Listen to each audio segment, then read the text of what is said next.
الذين يحملون العرش ومن حوله يسبحون بحمد ربهم ويؤمنون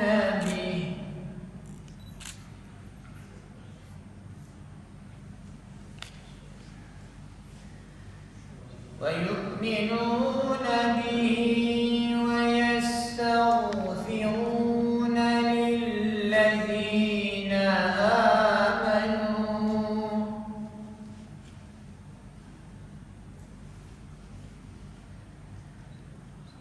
ربنا وسعت كل شيء رحمة وعلما فاغفر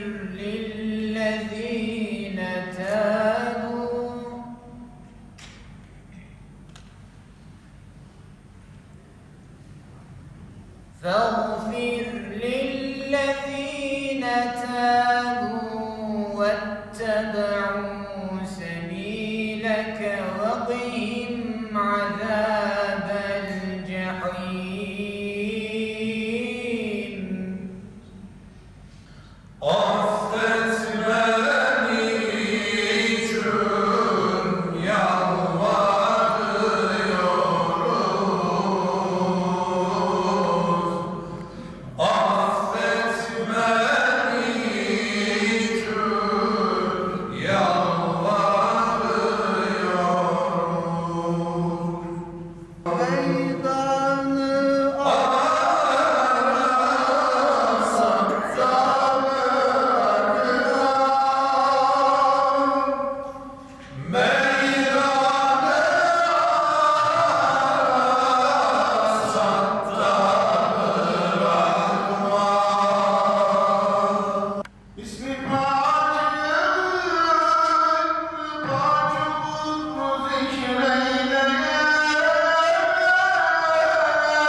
Muhterem kardeşlerim,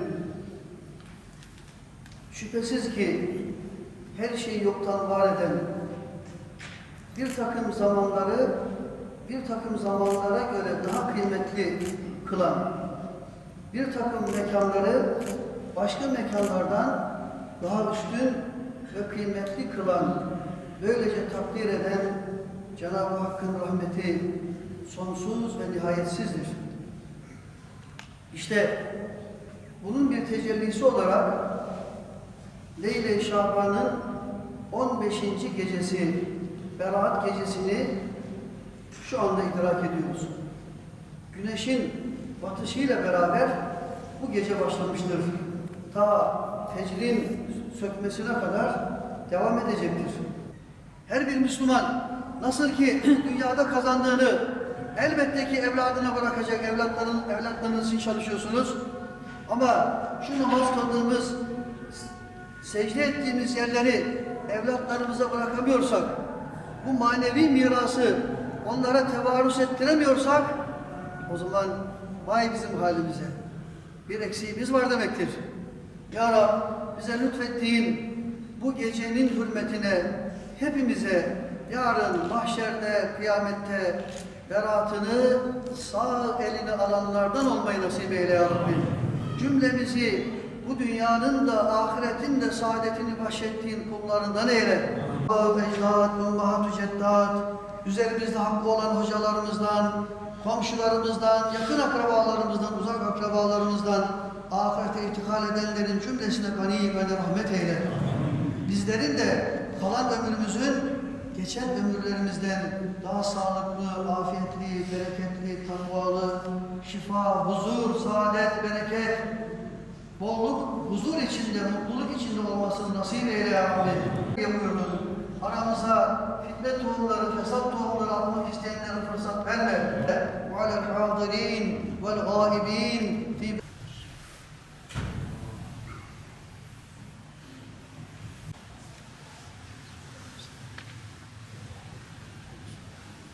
الله أكبر الله أكبر الله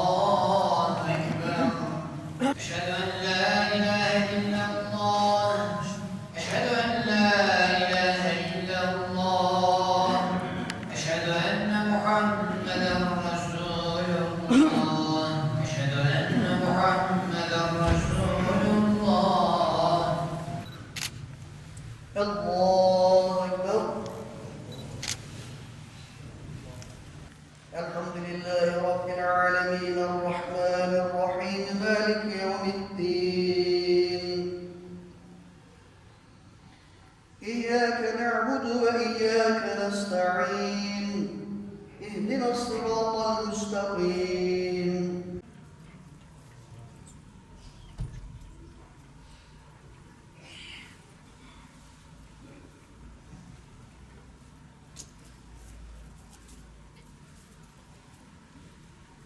رب العالمين تعالى شانه الله أكبر. Geçen sene bu vakitlerde bu salgın hastalığı başlamıştı. Bir dönem camilerimiz tamamen ibadete kapatılmıştı. Şu anda hamdolsun mesafeye, maske kurallarına dikkat ederek camilerimizde namazlar kılınıyor. Bu geceyi de, Berat gecesini de bu şartlar altında idrak ettik. Duamız, niyazımız şu olsun ki bir sonraki gecemiz Kadir Gecesi.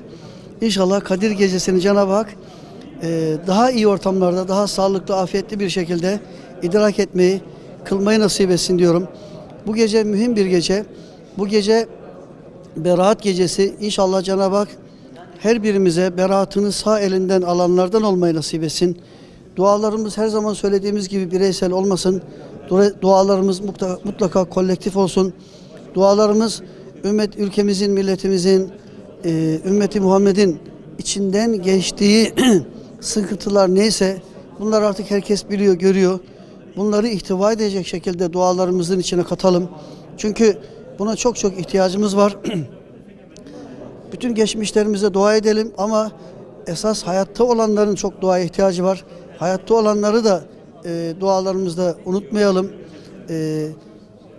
Az önce de belirtmeye çalıştığım gibi Diyanet İşleri Başkanlığımızın bu şartlar altında evde Kur'an öğreniyorum projesi var. Mutlaka buna evlerimizi Kur'an okunan evler, Kur'an'ın okunduğu, anlaşıldığı ve yaşandığı evler haline getirmek için her bir kardeşimizin sorumluluğu var, vazifelerimiz var. Evlerimizde cemaatle namaz kılmaya dikkat edelim. Çocuklarımız cemaatle namaz kılma kültürünü görsünler, alışsınlar. Hasılı içinden geçtiğimiz işte bu mübarek geceler, bu akşam idrak ettiğimiz Berat Gecesi haddi zatında hepimize bir eğitim veriyor. Hepimize bir değerler eğitimini veriyor. Cenab-ı Hak inşallah bu geceyi en istifadeli şekilde idrak etmeyi, değerlendirmeyi nasip ederek geçirmeyi nasip etsin inşallah.